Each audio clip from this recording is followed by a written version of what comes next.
Hi friends, welcome back to my channel. എല്ലാവരും സുഖമായിരിക്കുന്നു വിശ്വസിക്കുന്നു. ഞാനിവിടെ അടിപൊളിയായിട്ടിരിക്കുന്നു. അപ്പം ഈ ഒരു സമയം എന്ന് പറഞ്ഞാൽ ഞാൻ പല വീഡിയോസിലും പറഞ്ഞേക്കുന്ന പോലെ തന്നെ മിക്കവാറും ജോബ് നോക്കുന്ന ടൈം ആയിരിക്കാം, ഇപ്പോൾ കോഴ്സ് ഒക്കെ കഴിഞ്ഞ് പാസ്ഔട്ട് നിൽക്കുന്ന സമയമാണ്, ഈ ഒരു മാസങ്ങൾ എന്ന് പറഞ്ഞാൽ. സോ നമ്മൾ കുറച്ച് അതുമായി റിലേറ്റ് ചെയ്തിട്ടുള്ള കുറച്ച് വീഡിയോസാണ് ഇപ്പോൾ ചെയ്തുകൊണ്ടിരിക്കുന്നത്. ഇൻ്റർവ്യൂ പ്രിപ്പറേഷൻ ഹെൽപ്പിങ്ങിനായിട്ടുള്ള കുറേ വീഡിയോസ് നമ്മൾ ചെയ്തിട്ടുണ്ട്. അപ്പോൾ ഇന്ന് നമ്മൾ ഡിസ്കസ് ചെയ്യാൻ വേണ്ടി പോകുന്നത് ഫ്രഷേഴ്സിൻ്റെ ഇൻ്റർവ്യൂ റൗണ്ട്സ് എങ്ങനെ ആയിരിക്കാം, അതിൽ അവർക്ക് എങ്ങനെ പെർഫോം ചെയ്യാൻ പറ്റും, ഇങ്ങനെയുള്ള കാര്യങ്ങൾ നിങ്ങളോട് ഷെയർ ചെയ്യാൻ വേണ്ടി പോകുന്നത്. ഓക്കെ, അപ്പോൾ നമ്മുടെ ചാനൽ ആദ്യമായിട്ടുണ്ട് കാണുന്നതെങ്കിൽ സബ്സ്ക്രൈബ് ചെയ്യുക, ബെല്ലൈക്കൺ പ്രസ് ചെയ്യുക, എങ്കിൽ മാത്രം നിങ്ങൾക്ക് നോട്ടിഫിക്കേഷൻ കിട്ടത്തുള്ളൂ. വീഡിയോസ് ഇഷ്ടപ്പെട്ട് ലൈക്ക് ചെയ്യുക, ഷെയർ ചെയ്യുക, കമൻറ്റ് ചെയ്യുക.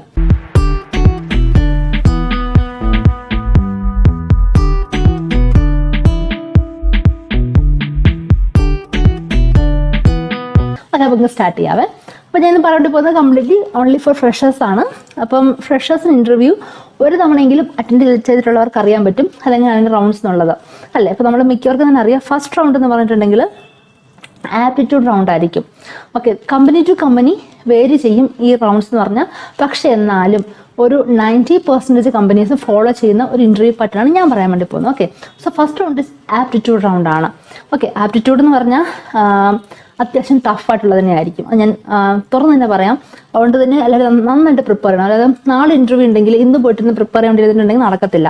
കാരണം അതിൽ ആപ്റ്റിറ്റ്യൂഡിനകത്ത് ഒരുപാട് ഫോർമുലാസ് പഠിക്കാണ്ട്, ഒരുപാട് പ്രോബ്ലംസ് നമ്മൾ സോൾവ് ചെയ്ത് പഠിക്കണമെങ്കിൽ മാത്രമേ നമുക്ക് അത് പാസ്സാകാനായിട്ട് പറ്റത്തുള്ളൂ. സോ നമ്മൾക്ക് ഒരു കമ്പനിയിൽ ഹയർ ചെയ്യപ്പെടണമെന്നുണ്ടെങ്കിൽ നിങ്ങൾ ടെക്നിക്കൽ നോളജിനോടൊപ്പം തന്നെ ഇംപ്രൂവ് ചെയ്യേണ്ട ഒരു കാര്യമാണ് ആപ്റ്റിറ്റ്യൂഡ്. ഓക്കെ, സോ ആപ്റ്റിറ്റ്യൂഡിനകത്ത് തന്നെ 3 ക്ലാസിഫിക്കേഷൻസ് വരാം, അല്ലെങ്കിൽ 3 സെഷൻസ് വരാം.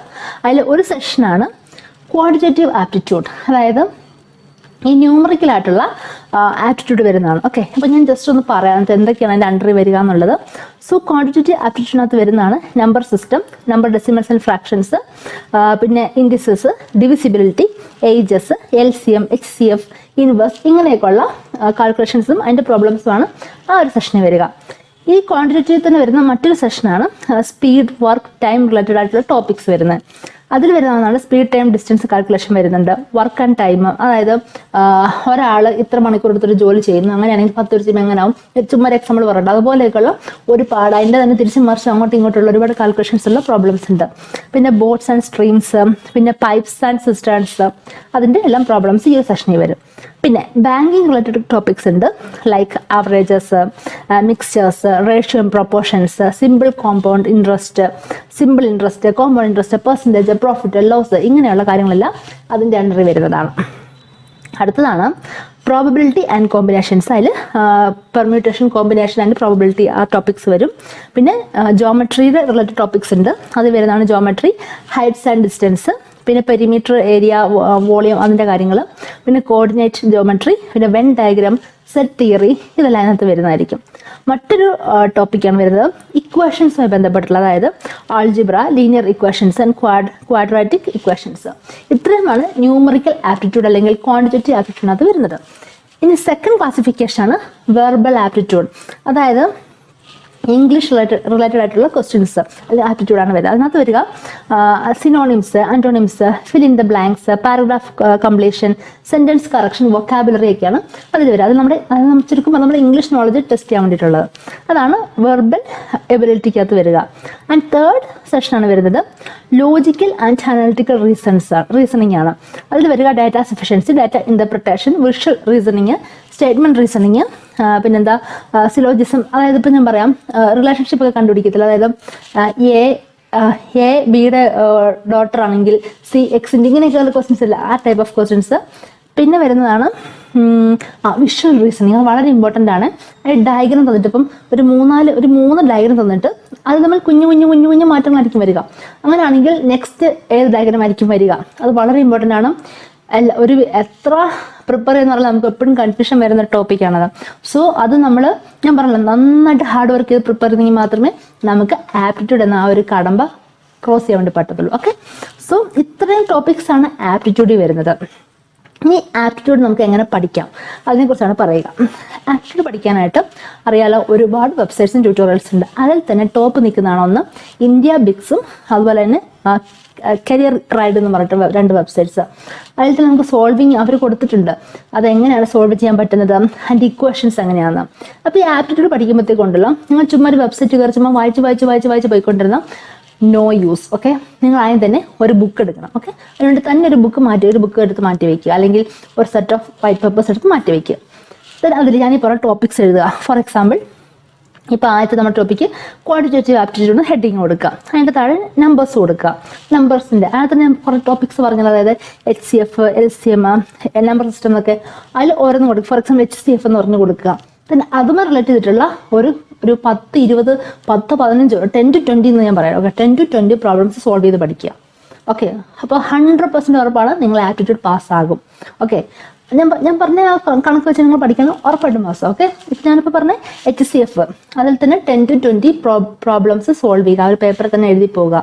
ഫസ്റ്റ് ഒന്നിട്ടിട്ട് ഒരു പ്രോബ്ലം എഴുതാൻ ആൻസർ എഴുതാൻ അങ്ങനെ പോവുക. ഡയറക്റ്റ് പ്രോബ്ലത്തിലേക്ക് പോകുന്നതിന് മുന്നേ ആയിട്ട് നിങ്ങൾ എന്ത് ചെയ്യണം, ഇക്വേഷൻസ്.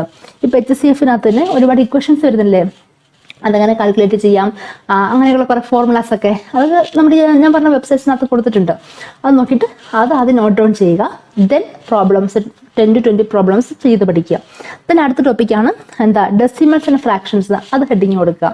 അതുമായി ബന്ധപ്പെട്ടുള്ള ഫോർമുലാസ് അല്ലെങ്കിൽ ഇക്വേഷൻസ് എഴുതി പഠിക്കുക, അല്ലെങ്കിൽ അത് നോട്ട് ചെയ്യുക. ദെൻ അതുമായി ബന്ധപ്പെട്ടുള്ള ഒരു 10 to 20 ക്വസ്റ്റ്യൻസ് ചെയ്ത് പഠിക്കുക. ഓക്കെ, അങ്ങനെ ഈ പറഞ്ഞ ഓരോ ടോപ്പിക്കും. ദെൻ അടുത്ത ക്ലാസിഫിക്കേഷൻ, അതായത് സ്പീഡ് ആൻഡ് വർക്ക്, അതിലോട്ട് പോവുക.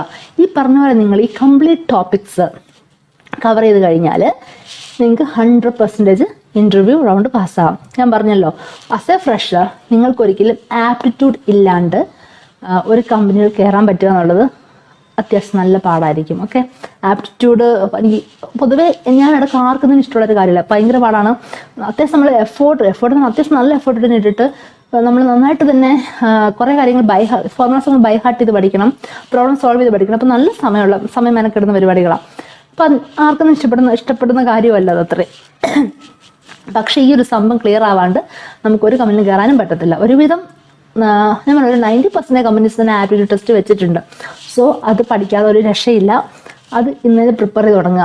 പിന്നെ ആപ്റ്റിറ്റ്യൂഡ് പഠിക്കാത്ത സമയം വേണം, അത് കംപ്ലീറ്റ്ലി ഡിപ്പെൻഡാണ്. ഞാൻ പറഞ്ഞല്ലോ, നിങ്ങൾ ഫ്രഷ് ആയിട്ട് ഇൻ്റർവ്യൂ സ്റ്റാർട്ട് ചെയ്യുമ്പോഴത്തേക്കും തന്നെ നിങ്ങൾ ടെക്നിക്കലി സ്ട്രോങ് ആവുന്നതിനോടൊപ്പം തന്നെ പ്രിപ്പയർ ചെയ്ത് തുടങ്ങണം ആപ്റ്റിറ്റ്യൂഡ്. ഓക്കെ, അപ്പം ഞാൻ പറഞ്ഞില്ല, നാളെ മറ്റന്നാൾ ഇൻ്റർവ്യൂ ഉണ്ടെങ്കിൽ ഇന്ന് പോയിട്ട് ആപ്റ്റിറ്റ്യൂഡ് പഠിക്കാണ്ടിരുന്ന ഒരു കാര്യമില്ല. അപ്പം ജസ്റ്റ് ഇപ്പം നിങ്ങൾക്ക് ഓൾറെഡി ആപ്റ്റിറ്റ്യൂഡ് അറിയാവുന്ന ആൾക്കാരാണെങ്കിൽ ജസ്റ്റ് ഫ്രഷപ്പ് ചെയ്തെടുക്കാം. നിങ്ങളുടെ ഫോർമുലാസും കാര്യങ്ങളൊക്കെ നോക്കിയിട്ട് 1-2 ദിവസം ദാറ്റ്സ് ഫൈൻ. അല്ലാതെ ഇതിനെക്കുറിച്ച് യാതൊരു കുന്തവും ഇല്ലാത്ത ഒരാൾ പോയിട്ട് 1-2 ദിവസം കൊണ്ട് പഠിക്കേണ്ടത് യാതൊരു രക്ഷയില്ല. സോ ഞാൻ പറയുകയാണെങ്കിൽ ഒരു 15 to 20 ഡേയ്സ് നിങ്ങൾ ആപ്റ്റിറ്റ്യൂഡ് പ്രിപ്പയർ ചെയ്യണം. അതായത് 0 ആയിട്ടുള്ള ആളുടെ ഞാൻ പറയുന്നത്, ആപ്റ്റിറ്റ്യൂഡിനെ കുറിച്ച് ഒരു ഐഡിയ ഇല്ലാത്ത ആൾക്കാർക്ക് വേണ്ടി പറയുന്നത്, ഒരു 15 to 20 ഡേയ്സ് നിങ്ങൾ ആപ്റ്റിറ്റ്യൂഡ് പ്രിപ്പറേഷന് വേണ്ടി മാത്രമായിട്ട് മാറ്റി വയ്ക്കുക. ഓക്കെ, സോ അത് നിങ്ങൾ നിങ്ങൾക്കൊരു ടൈം ടേബിൾ ഉണ്ടാക്കുക. ഓക്കെ, ഒന്നാമത്തെ ദിവസം ഇത്ര ടോപ്പിക്സ് കവർ ചെയ്യും, രണ്ടാമത്തെ ദിവസം ഇത്ര ടോപ്പിക്സ് കവർ ചെയ്യും. എന്നാൽ ലാസ്റ്റത്തെ ഒരു 3 ദിവസം ഈ ഫുൾ ടോപ്പിക്സുമായി ബന്ധപ്പെട്ട ഡിഫറെൻറ്റ് മോക്ക് ടെസ്റ്റുകൾ അറ്റൻഡ് ചെയ്ത് നോക്കാം. ഓക്കെ, അങ്ങനെയൊക്കെ ചെയ്യുമ്പോഴത്തേക്ക് ഞാൻ പറഞ്ഞ 110% ഉറപ്പാണ് നിങ്ങൾ ഇൻ്റർവ്യൂ അത് ആപ്റ്റിറ്റ്യൂഡ് റൗണ്ട് നിങ്ങൾ ക്ലിയർ ആകും. ഓക്കെ, അപ്പോൾ നിങ്ങൾ ട്രൈ ചെയ്ത് നോക്കാം. നെക്സ്റ്റ് സെക്കൻഡ് റൗണ്ടാണ് വരുന്നത്, GD അതായത് ഗ്രൂപ്പ് ഡിസ്കഷൻ. ഗ്രൂപ്പ് ഡിസ്കഷൻ എന്ന് പറഞ്ഞാൽ അതൊരു ഓപ്ഷണൽ റൗണ്ടാണ്. അത് എല്ലാ കമ്പനിക്കൊന്നും GD എന്നുള്ള റൗണ്ട് ഇല്ല, ഡിപ്പെൻസ് ആണ്. ചില കമ്പനികൾ നടത്തും ഗ്രൂപ്പ് ഡിസ്കഷൻ എന്നുള്ള റൗണ്ട്. ഗ്രൂപ്പ് ഡിസ്കഷൻ എന്ന് പറഞ്ഞാൽ എന്നാണെന്നറിയാമോ, അറിയില്ലാത്തവർക്കിടെ പറയുന്നത്, അതായത് ഒരു 8 to 10 കാൻഡിഡേറ്റ്സിനെ വെച്ച് റൗണ്ടിൽ ഇരുത്തിയിട്ട് ഒരു ടോപ്പിക്ക് കൊടുക്കും. ഫോർ എക്സാമ്പിൾ എന്താ പറയുക, ക്ലൈമറ്റ് ചേഞ്ച്, അതും അല്ലെങ്കിൽ ഇപ്പം ആർട്ടിഫിഷ്യൽ ഇൻ്റലിജൻസ് ഒരു ടോപ്പിക്ക് കൊടുക്കുകയാണ്, അതിനെക്കുറിച്ച് സംസാരിക്കാം. അപ്പോൾ ഈ 8-10 പേരുണ്ടെന്ന് പറഞ്ഞില്ലേ, അപ്പോൾ അവർ ഇന്ന് ഡിസ്കസ് ചെയ്യണം ഈ ഒരു കാര്യത്തെക്കുറിച്ച്. അപ്പോൾ ഫോർ എക്സാമ്പിൾ ഞാനിതുണ്ടെന്ന് വിചാരിക്കുക. അപ്പോൾ ഞാൻ പറയാം, ഞാനിപ്പോൾ സ്റ്റാർട്ട് ചെയ്യാമെന്ന് വെച്ചോ. അപ്പോൾ ഞാൻ പറയുമ്പോൾ ആർട്ടിഫിഷ്യൽ ഇൻ്റലിജൻസ് ഇന്നതാണ്, അപ്പോൾ അതുവഴി ഇതൊക്കെയാണ് എൻ്റെ യൂസസ് എന്ന് പറയും, ബെനിഫിറ്റ്സ് ഇതൊക്കെയാണെന്ന് പറയാം. അപ്പുറത്തേക്ക് മറ്റൊരാൾ എതിർത്ത് പറയാം അതിനെ. ഓക്കെ, ഞാൻ അതുമായി യോജിക്കുന്നില്ല, സോ ഇതൊക്കെ എൻ്റെ ഡ്രോബാക്സ് ആണെന്ന് പറയാം. മറ്റൊരാളിനെ സപ്പോർട്ട് ചെയ്തുകൊണ്ട് പറയും. ഇങ്ങനെയൊക്കെ ഇരുന്ന് ഡിസ്കസ് ചെയ്യുക ടോപ്പിക്കിനെ കുറിച്ച്. അവരുടെ ടൈം ഇൻ്റർവെല്ലും തന്നിട്ടുണ്ടായിരിക്കും, അതായത് മേ ബി ഒരു 4 minutes or 5 minutes ഒക്കെ ആയിരിക്കും ചിലപ്പോൾ ടൈം തന്നേക്കുന്നത്. ഓക്കെ, അത് ഡിപ്പെൻഡ് ചെയ്തിരിക്കും. അപ്പം ആ ഒരു സമയത്തിനുള്ളിൽ നമ്മൾ ഓരോരുത്തരും എങ്ങനെ ആ ഒരു ടോപ്പിക്കിനെ പ്രസൻറ്റ് ചെയ്യുന്നു, അതാണ് അവിടെ അവർ ഇവാലുവേറ്റ് ചെയ്യുന്നത്. അവിടെ ഒരാൾ ഇരിക്കും ഇവാലുവേറ്റ് ചെയ്യാനായിട്ട്. അപ്പോൾ അതിലവർ നോക്കുന്ന കാര്യങ്ങൾ എന്തൊക്കെയാണെന്ന് വെച്ചാൽ, ഒന്നെന്ന് പറഞ്ഞാൽ നമ്മളുടെ പാർട്ടിസിപ്പേഷൻ, നമ്മൾ ആക്റ്റീവായിട്ട് പാർട്ടിസിപ്പേറ്റ് ചെയ്യുന്നുണ്ടോ. ഇപ്പം നമ്മൾ ജിഡിക്ക് പോയിട്ട് നമ്മളിങ്ങനെ കൈയും കെട്ടി ഇങ്ങനെ ഓക്കെ നിങ്ങളെല്ലാവരും പറഞ്ഞോ ഞാൻ കേട്ടോണ്ടിരിക്കുക, ആ രീതി ചെയ്തിട്ടുണ്ട് നടക്കത്തില്ല. നമ്മൾ ആക്റ്റീവായിട്ട് പാർട്ടിസിപ്പേറ്റ് ചെയ്യണം. അപ്പം നമ്മളവിടെ നമ്മുടെ ആ നാണം അല്ല ആ ഷൈ ഒക്കെ സംസാരിക്കാനായിട്ട്, അല്ലെങ്കിൽ കുറച്ച് ഇൻട്രോവേർട്ട് എന്ന് പറയാൻ പറ്റില്ല, പക്ഷെ ഷൈ എന്ന് തന്നെ പറയാൻ പറ്റും. അല്ലെങ്കിൽ ഒരു പബ്ലിക് പ്ലാറ്റ്ഫോമിൽ നമുക്ക് ടോക്ക് ചെയ്യാനുള്ള ഒരു ബുദ്ധിമുട്ട്, അതൊക്കെ മാറ്റി വെച്ചെങ്കിൽ മാത്രമേ GD റൗണ്ട് ക്ലിയർ ആവത്തുള്ളൂ. ഓക്കെ, സോ അവിടെ റിവാലുവേറ്റ് ചെയ്യുമ്പോൾ ഒന്നാമത്തെ കാര്യം പറഞ്ഞു നമ്മുടെ ആക്റ്റീവ് പാർട്ടിസിപ്പേഷൻ ചെക്ക് ചെയ്യും. രണ്ടാമത്തെ കാര്യം നമ്മൾ എങ്ങനെ ആ സിറ്റുവേഷനെ ഹാൻഡിൽ ചെയ്യുന്നു എന്നുള്ളതാണ്. അതിപ്പോൾ ചില ടോപ്പിക്ക് വരുമ്പോഴത്തേക്കും ഒരു ആർഗ്യുമെന്റ് പോലെ വന്നെന്ന് വിചാരിക്കാം, അവിടെ കിടന്ന് അടിയും പിടിയും പ്രശ്നമെന്ന് വെച്ചാൽ അപ്പോൾ അവരൊരുമാതിരി മറ്റൊരു ഓപ്പോസിറ്റ് നിൽക്കുന്ന ആളെ നമ്മൾ എന്താ പറയുക ഭയങ്കര ഒരു താഴ്ത്തി സംസാരിക്കുക, ഡീഗ്രേഡ് ചെയ്ത് സംസാരിക്കുക, അല്ലെങ്കിൽ എന്താ പറയുക മാന്യമല്ലാത്ത രീതിയിലുള്ള സംഭാഷണം, ഇങ്ങനൊന്നും വരാൻ പാടില്ല. നമ്മൾ അതിനെ എങ്ങനെ ഹാൻഡിൽ ചെയ്യുന്നു, നമ്മൾ എങ്ങനെ ഗ്രേസ്ഫുൾ ആയിട്ട് സംസാരിക്കുന്നു, അതെല്ലാം അവർ നോക്കും. പിന്നെ മറ്റൊരു കാര്യം കമ്മ്യൂണിക്കേഷൻ നോക്കി, ഇംഗ്ലീഷ് എന്നുള്ളത് ഒരിക്കലും നമ്മളാരും നേറ്റീവ് ഇംഗ്ലീഷ് സ്പീക്കേഴ്സ് അല്ല. So nobody is perfect.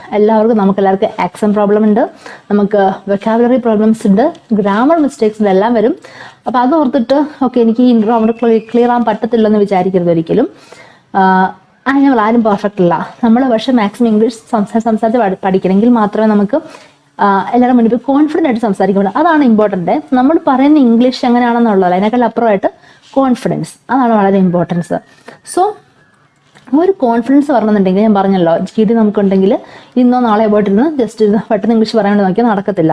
നമ്മൾ മാക്സിമം പറഞ്ഞ് പഠിക്കുക.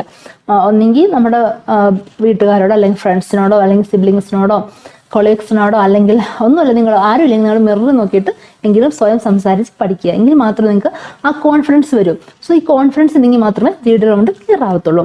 ഓക്കെ, പിന്നെ വേറൊരു കാര്യം എന്ന് പറഞ്ഞാൽ വേറൊരു ടിപ്പ് അവിടെ പറയാം. ചില ടോപ്പിക്സ് നമുക്കിപ്പം അധികം സംസാരിക്കാൻ അറിയണമെന്നില്ല. എന്താ പറയുക, ഇപ്പം ഒരു ഗ്ലോബൽ വാർമിംഗ് ഒരു ടോപ്പിക്ക് വന്നു, എനിക്കൊന്നും കൂടിപ്പോയൊരു എന്താ പറയുക ഒരു 4-5 സെൻറ്റൻസിൽ അതിൽ കൂടുതലൊന്നും എനിക്ക് പറയാൻ അറിയത്തില്ല എന്ന് വിചാരിക്കുക. അപ്പോൾ ഏത് ടോപ്പിക്കായാലും ഓക്കെ. സോ എന്ത് ചെയ്യണം, അപ്പോൾ എനിക്കൊന്നും അറിയത്തില്ല, സോ ഒന്നും മിണ്ടണ്ടെന്ന് അറിഞ്ഞിരിക്കരുത്. നമ്മളവിടെ ആ ടോപ്പിക്കിനെ കുറിച്ച് എന്തുമാത്രം എന്നുവെച്ചാൽ അതിനെക്കുറിച്ച് എന്തൊക്കെ വാലിഡ് പോയിന്റ്സ് പറയുന്നു എന്നതിന് അപ്പുറമായിട്ട് നമ്മളത് എങ്ങനെ പറയുന്നു അതാണ് അവിടെ മെയിനായിട്ട് അവർ ഇവാലുവേറ്റ് ചെയ്യുന്നത്. സോ നിങ്ങൾ പറയുന്ന കാര്യം ഇപ്പം നിങ്ങൾക്ക് വേണമെങ്കിൽ വേറൊരു ഇയർ പറയും ഓക്കെ 1990 ഇന്ന സംഭവിച്ചു, ഈ ആ ടോപ്പിക്ക് ബന്ധപ്പെട്ട് അവരാരും പെട്ടൊക്കെ ഗൂഗിൾ ചെയ്ത് നോക്കാൻ പോകുന്നില്ല. ഓക്കെ 19 സംഭവിച്ചിട്ടുണ്ടോ, ഓക്കെ അങ്ങനെ മാർക്കില്ല, അങ്ങനെ നേരം നോക്കാൻ പോകുന്നില്ല. പകരം നമ്മൾ എന്നെ സ്ട്രോങ് ആയിട്ട് പറയാൻ വേണ്ടി എങ്ങനെ ശ്രമിക്കും എന്നുള്ള കാര്യം മാത്രമേ നോക്കത്തുള്ളൂ. സോ നമുക്ക് അടുത്ത ടോപ്പിക് ആണെങ്കിൽ പോലും നമുക്ക് ഈവൻ 2-3 പോയിന്റ്സ് അറിയത്തുള്ളെങ്കിൽ പോലും ആ പോയിന്റ്സിനെ നിങ്ങൾ ഇലാബറേറ്റ് ചെയ്യുക. ഓക്കെ, ഇലാബറേറ്റ് ചെയ്ത് ഇപ്പോൾ ഒരു പോയിന്റിൽ തന്നെ ഒരു 2-3 പോയിന്റ് വീണ്ടും സബ് ഡിവൈഡ് ചെയ്യുക. ഓക്കെ, അതെന്ന് പറയുമ്പോൾ നമ്മൾ എക്സാം ഒക്കെ നമ്മൾ പറയത്തില്ലേ, എക്സാം നമ്മൾ കത്തി വെച്ച് ഗ്യാസ് വെച്ചൊക്കെ എടുത്ത് എഴുതിയേക്കുന്നൊക്കെ പറയത്തില്ല, അതുപോലെ തന്നെ സംഭവം മാക്സിമം പറയാൻ വേണ്ടി ശ്രമിക്കുക. പിന്നെ എപ്പോഴും തന്നെ നമ്മൾ സംസാരിക്കുമ്പോഴത്തേക്കും ഇനിഷ്യേറ്റീവ് എടുക്കുന്നവർക്ക് കൂടുതൽ പോയിന്റ് ഉണ്ടായിരിക്കും. അതുപോലെ ക്ലോസ് ചെയ്യുന്നവർക്ക്, അതായത് ആ ഒരു ഡിസ്കഷൻ ക്ലോസ് ചെയ്യുമല്ലോ. ഓക്കെ, സോ ടു സമ്മറൈസ് എന്ന് പറഞ്ഞ് നമുക്ക് ക്ലോസ് ചെയ്യാം, അല്ലെങ്കിൽ ഇൻ എ നട്ട്ഷെൽ എന്ന് പറഞ്ഞിട്ട് നമുക്ക് ആ ടോപ്പിക്ക് ക്ലോസ് ചെയ്യാം. അപ്പോൾ ഇങ്ങനെയൊക്കെ ക്ലോസിങ് സ്റ്റേറ്റ്മെന്റ് പറയുന്നവർക്കും ഇനിഷ്യേറ്റീവ് സ്റ്റാർട്ടിങ് ചെയ്ത് പറയുന്നുണ്ടല്ലോ അവർക്കും കൂടുതൽ പോയിന്റ്സ് ഉണ്ടായിരിക്കും. സോ അങ്ങനെ പറയാൻ വേണ്ടി മാക്സിമം ശ്രമിക്കും. ഓക്കെ, സോ ഇതൊക്കെയാണ് GDയുടെ കാര്യം പറയാനായിട്ടുള്ളത്. പിന്നെ നമ്മൾ GD റൗണ്ട് പോകുമ്പോൾ എപ്പോഴും തന്നെ ഒരു കറണ്ട് അവയർനെസ് ഉണ്ടായിരിക്കണം. നമ്മളുടെ ന്യൂസൊക്കെ കണ്ടിട്ടൊക്കെ അത്യാവശ്യം സംസാരിക്കാൻ അറിഞ്ഞിരിക്കണം. പിന്നെ GDക്കൊക്കെ നമുക്ക് കോമൺ ആയിട്ട് യൂസ് ചെയ്യുന്ന കുറച്ച് ഫ്രേസസ് ആൻഡ് കോഡ്സ് ഒക്കെ ഉണ്ട്. അത് ഗൂഗിൾ നോക്കിയാൽ കിട്ടും, അതൊക്കെ നോക്കിയിട്ടൊന്ന് പഠിച്ച് വയ്ക്കുക. ഓക്കെ, അടുത്ത 3rd റൗണ്ടാണ്. അത് എല്ലാ കമ്പനീസിനും വരുന്നതാണ് ടെക്നിക്കൽ റൗണ്ട്സ്. ഈ ടെക്നിക്കൽ റൗണ്ട് തന്നെ മേ ബി 1-2 റൗണ്ട്സ് ഉണ്ടായിരിക്കാം. സോ അത് കോമൺ ആയിട്ട് പറയുന്നതാണ് ടെക്നിക്കൽ റൗണ്ട്. ടെക്നിക്കൽ റൗണ്ട് എന്ന പേര് പോലെ തന്നെ കംപ്ലീറ്റ് ടെക്നിക്കൽ റിലേറ്റഡ് ക്വസ്റ്റ്യൻസ് ആയിരിക്കും. അത് ചില കമ്പനിക്കാർ ആദ്യത്തെ ഒരു റൗണ്ട് പോലെ ടെക്നിക്കൽ അസസ്മെന്റ് വെക്കാം. അതായത് നമ്മൾ റിട്ടേൺ ടെസ്റ്റ് പോലെ അതിൽ ചില ഒബ്ജക്റ്റീവ് ടൈപ്പ് ഓഫ് ക്വസ്റ്റ്യൻസ് വരാം, അല്ലെങ്കിൽ ഒരു പ്രോഗ്രാം കോഡിങ് എഴുതാനായിട്ട് വരാം, അല്ലെങ്കിൽ ഒരു മെഷീൻ ടെസ്റ്റ് വെക്കാം. ഒരു സിസ്റ്റം തന്നിട്ട് അല്ലെങ്കിൽ നിങ്ങളുടെ തന്നെ ലാപ്ടോപ്പ് ആയിരിക്കും തന്നിട്ട് അവരൊരു ഒരു പ്രോഗ്രാം തരും. ഫോർ എക്സാമ്പിൾ സിമ്പിളായിട്ട് പറയുകയാണെങ്കിൽ ഒരു പാലൻഡ്രോമാണ് ചെക്ക് ചെയ്യുക. അപ്പം നമ്മൾ ആ പ്രോഗ്രാം അവിടെ നിന്ന് ചെയ്ത് കാണിക്കുക. നമുക്ക് മറ്റ് വെബ്സൈറ്റ്സ് ആക്സസ് ചെയ്യണമെന്ന് അവർ സമ്മതിക്കത്തില്ല, അതൊക്കെ അവർ ബ്ലോക്ക് ചെയ്തിട്ടുണ്ടായിരിക്കും. അപ്പോൾ അങ്ങനെ പ്രോഗ്രാം ചെയ്ത് കാണിക്കേണ്ടി വരും. ഓക്കെ, എന്നിട്ട് ചുമ്മാ നമ്മൾ ടൈപ്പ് ചെയ്ത് കൊടുത്താൽ മാത്രം പോരാ, അത് അവർ പറയുന്ന രീതിയിൽ തന്നെ കമ്പൈൽ ചെയ്ത് റൺ ചെയ്തതിനെ കാണിച്ച് അവർ ഉദ്ദേശിക്കുന്ന ആൻസറിനെ കിട്ടുകയും വേണം അവിടെ. ഓക്കെ, അത് ഒരു റൗണ്ട് വരാം. പിന്നെ വേറൊരു റൗണ്ട് ടെക്നിക്കൽ തന്നെ വരുന്ന റൗണ്ടാണ് ഡയറക്റ്റ് ഫേസ് ടു ഫേസ് പോയിട്ട് ഒരു ഇൻ്റർവ്യൂവറുമായിട്ട് വരുന്ന ടെക്നിക്കലി റിലേറ്റഡ് ക്വസ്റ്റ്യൻസ് ചോദിക്കാം. ലൈക്ക് അത് വരുന്ന ടോപ്പിക്സ് ആണ്. ഒന്ന് ഊപ്സ് വരും. ഊപ്സ് എന്ന് പറഞ്ഞാൽ ഒന്നെങ്കിൽ ജാവ വരാം, അല്ലെങ്കിൽ പൈത്തൺ അങ്ങനെയൊക്കെയുള്ള C# അങ്ങനത്തെയുള്ള. ഞാൻ പറയുന്നതെന്ന് വെച്ചാൽ ഊപ്സ് മാത്രമല്ല, പ്രോഗ്രാമിംഗ് ലാംഗ്വേജ് ഉദ്ദേശിക്കുന്നത് കേട്ടോ. സോ C ആകാം, ജാവ ആകാം, പിന്നെന്താ പൈത്തൺ ഉണ്ട്. ഇപ്പം കോഴ്സസിലൊക്കെ എന്തൊക്കെയായിരുന്നു പുതിയ programming language? CPP, Java, Java script, ഇങ്ങനെ എന്താണോ അതുമായി ബന്ധപ്പെട്ടുള്ള ക്വസ്റ്റ്യൻസ് നിങ്ങളോട് ചോദിക്കാം. പിന്നെന്ന് പറഞ്ഞു കഴിഞ്ഞാൽ ഓപ്പറേറ്റിംഗ് സിസ്റ്റം റിലേറ്റഡ് ക്വസ്റ്റ്യൻസ് ചോദിക്കാം. പിന്നെ നെറ്റ്വർക്കിൻ്റെ കാര്യം ചോദിക്കാം. അതായത് നമ്മുടെ എന്താ ഡിഫറെൻറ്റ് ലെയേഴ്സ് അങ്ങനെയൊക്കെ വരുന്നില്ലേ ഈ നെറ്റ്വർക്കിനകത്ത്, അങ്ങനത്തെ ക്വസ്റ്റ്യൻസ് വരാം. ഇതൊക്കെയാണ് വരുന്നത്. പിന്നെ ഡാറ്റാബേസ് വരും, SQL ക്വറീസ് പഠിക്കണം. ഇതൊക്കെയാണ് ടെക്നിക്കൽ റൗണ്ട്സിൽ വരുന്ന കാര്യങ്ങൾ. പിന്നെ മറ്റൊരു കാര്യമാണ് പ്രൊജക്റ്റ് എക്സ്പ്ലനേഷൻ. നമ്മളെല്ലാവരും കോഴ്സ് കഴിഞ്ഞിട്ട് പ്രൊജക്റ്റ് ചെയ്യുമല്ലോ. അത് ഇന്റേണലി ആണെങ്കിൽ എക്സ്റ്റേണലി ആണ് നമ്മൾ പ്രൊജക്റ്റ് ചെയ്യുന്നുണ്ടായിരിക്കും. സോ ആ പ്രോജക്റ്റ് നമ്മൾ എക്സ്പ്ലെയിൻ ചെയ്യണം. Okay. And the last round is managerial round. ചില കമ്പനീസ് ആ റൗണ്ടിൽ HR ഇൻക്ലൂഡ് ചെയ്യുന്നതായിരിക്കും. സോ ഈ ഒരു റൗണ്ടിൽ വരുന്നത് കുറച്ച് കോമ്പറ്റേറ്റീവ് ടൈപ്പ് അല്ലെങ്കിൽ സിനാരിയോ ബേസ്ഡ് ക്വസ്റ്റ്യൻസ് ആയിരിക്കും. ഫോർ എക്സാമ്പിൾ പറഞ്ഞാൽ, why should we hire you, why do you want to join the company. പിന്നെന്താ ചില സിനാരിയോസ് തരാം. ഫോർ എക്സാമ്പിൾ, നിങ്ങൾ ചെയ്തൊരു പ്രൊജക്റ്റിൽ നിങ്ങൾ ഫേസ് ചെയ്തൊരു ചാലഞ്ചിങ് സിറ്റുവേഷൻ എന്താണ്, അല്ലെങ്കിൽ ഒരു സിറ്റുവേഷൻ തന്നിട്ട് അതെങ്ങനെ നിങ്ങൾ ഹാൻഡിൽ ചെയ്യും, ഇങ്ങനെയൊക്കെ ചോദിക്കും. പിന്നെ ചിലപ്പം എക്സ്പെക്ടേഷൻ ഓഫ് സാലറി, നമ്മൾ എക്സ്പെക്ട് സാലറി എത്രയും ചോദിക്കാൻ ചാൻസ് ഉണ്ട്. റെമ്യൂണറേഷനെ കുറിച്ച് നിങ്ങളോട് ഡിസ്കഷൻ ചിലപ്പം ചാൻസ് ഉണ്ട് ഈ ഒരു റൗണ്ടിൽ.